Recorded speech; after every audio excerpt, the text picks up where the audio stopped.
Bom dia, investidores! Meu nome é Gabriela Spork, sou analista de investimentos aqui da Toro e estamos iniciando mais uma semana, mais uma segunda, nesse dia 23 de setembro com ele, João Vitor Freitas. Seja bem-vindo, João. Bom dia, Gabi. Obrigado. Bom dia, investidor. Bem-vindos a mais uma edição do nosso Morning Call aqui. Mais uma semana, vamos juntos.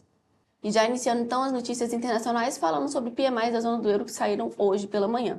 Isso. Os PMIs da zona do euro vieram bem fracos, né? Até quando a gente bem abaixo do que era esperado e em alguns casos abaixo daquele patamar de 50 ali, que é onde a gente vê acima de 50 uma expansão e abaixo de 50 uma retração. Então, quando a gente olha a Alemanha, que foi um dos motores do crescimento da Europa, ali, principalmente a parte industrial, por muitos anos, bem fraco, o PMI industrial ali na faixa dos 40, que é bem fraco. Isso volta a sinalizar ali para o mercado que pode ser possível em outubro que o Banco Central Europeu corte juros mais uma vez e comece um ciclo de flexibilização, continue, né, um ciclo de flexibilização monetária ali justamente para poder evitar essa estagnação, atividade econômica muito fraca, um aumento de desemprego também. Então, assim, por um lado a gente vê a economia um pouco mais fraca, patinando com esses PMIs, com a confiança diminuindo muito, consumo, isso tudo diminuindo bastante. Por outro, a gente vê espaço para uma flexibilização monetária, né, para juros mais baixos, justamente para combater isso e segurar a inflação também. Se os PMIs estivessem muito fortes, a gente teria pressões inflacionárias, o que dificultaria uma queda de juros mais à frente. E indo para a próxima, né, Harris está ganhando terreno sobre Trump, mostram pesquisas de rede de TV. Então, de acordo com a pesquisa da NBC lá, a Harris está com 5 pontos percentuais na frente de Trump. Então, os entrevistados começaram a ver ela de uma forma mais favorável desde que ela assumiu aí, sendo a candidata democrata, tá, pessoal? Quando perguntado referente a Harris, 48% tiveram uma opinião positiva agora contra 32% na última pesquisa que foi feita ali em meados de julho. Já em Trump, esse número ficou entre 40 agora e 38 em julho. Uma outra pesquisa também mostrou Harris à frente de Trump, 52 contra 48. Lembrando que essas pesquisas têm em torno aí de 3 pontos percentuais de margem de erro.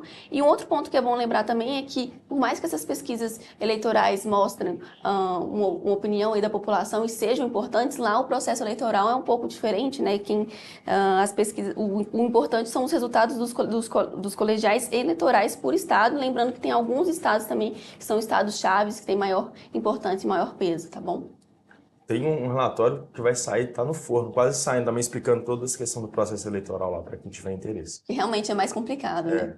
Agora, falando corrida do ouro, leva preço do metal a novo recorde em meio à escalada de conflitos. Isso. Falando em relatório, a gente também já soltou um relatório do ouro lá atrás, tem bastante tempo que a gente tem batido na tese do ouro. O metal tem, assim, seguido uma tendência de alta bem forte, tem performado muito bem. Quem pegou a recomendação lá atrás já surfou bons ganhos aí com o ouro. E assim, nesse contexto de agora, o ouro sempre foi um ativo de proteção, né? Um ativo que os investidores correm atrás na hora de incertezas, na hora que tem medos de algum problema um pouco maior, medo de recessão, de inflação, de tudo. O ouro sempre serviu historicamente como um ativo seguro, né, por assim dizer. E tem outros ativos seguros. O dólar, os treasuries em conjunto ali, e com esse cenário de queda de juros lá fora, nos Estados Unidos, a gente acaba vendo os treasuries, né, que é o tesouro lá dos Estados Unidos, que você investe em dólar e consegue um rendimento com baixo risco, baixíssimo risco, acaba perdendo um pouco de atratividade justamente porque os juros lá caem, então o dólar vai ficando menos atrativo e isso deixa o ouro, por consequência, mais atrativo. Somando tudo isso, né, com a escalada dos conflitos, tanto Rússia e Ucrânia, Oriente Médio também a gente está vendo o clima esquentar ainda mais, isso daí também acaba motivando, né, trazendo uma certa demanda por proteção ali no ouro, que se torna um ativo muito bom nesse sentido. Aí partindo, né, para o cenário nacional, o bloqueio anunciado pelo governo não é suficiente para cumprir meta fiscal, dizem economistas. Então, o governo adicionou mais 2,1 bi na conta aí de 11,2 que ele já havia anunciado de congelamento em julho. Então, somando aí um total de um pouco mais de 13.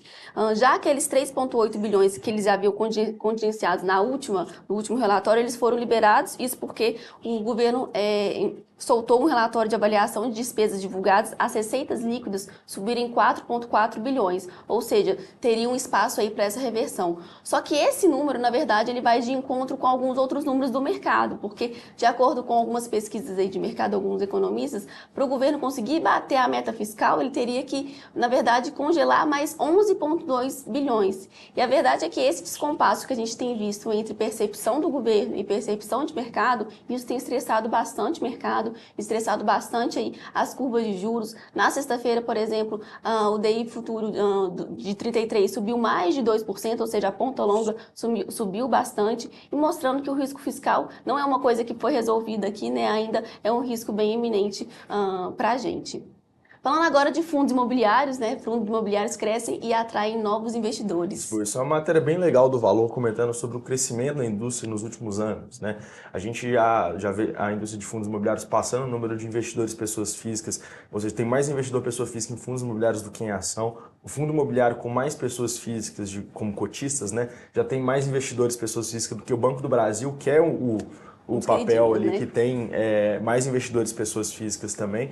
Então isso daí comenta um pouco do desenvolvimento dessa indústria, desde lá de trás, falando quando teve, né, a lei que incentivava ali a questão do imposto de renda, deixando isento para a pessoa física, ter o recebimento mensal. Então eu acredito que a maioria conhece a classe, que paga dividendo todo mês, com isenção de imposto de renda, e essas características tornaram realmente os fundos imobiliários bem populares. E aí vai comentando um pouco da quantidade de fundos, de ofertas também, que o mercado de ofertas de fundos está bem mais aquecido do que de ações. A gente teve uma janela, né, que a gente teve muito IPO de ação, assim, secou. A gente não vê mais empresa listando por aqui, enquanto fundo imobiliário, só esse ano a gente teve 65 IPOs, 65 novos fundos. A gente já passou também o número de ações listadas na B3, a gente tem mais fundos imobiliários listados do que ações listadas. E assim, acredito que ainda tem um comentário na matéria falando justamente disso. E se a gente tiver, né, quando a gente tiver um novo ciclo de queda na Selic, de flexibilização monetária também, isso vai ajudar ainda mais o desenvolvimento da indústria, porque o que tem segurado, tem crescido muito, são as estratégias mais ligadas ali à renda fixa também, a fundos de CRI, que justamente aproveitam desse cenário de juros mais alto, né? Então, quando a gente tiver um ciclo de queda de juros, isso deve motivar ainda mais os fundos de tijolo, que alguns ainda ficaram bem esquecidos ali desde a pandemia, né? Desde aquele ciclo positivo que a gente teve lá em 2019, depois eles deram uma desacelerada e assim, num próximo ciclo desse, pode ser que a indústria se desenvolva ainda mais com a entrada de novos players, fundações, fundos de previdência e por aí vai, que vão só criando novos mecanismos também ali para se operar fundos. E aí, passando para a última notícia nacional, né, a preocupação da Moody's com as dívidas e o risco de liquidez ali da Azul pode ter aumentado.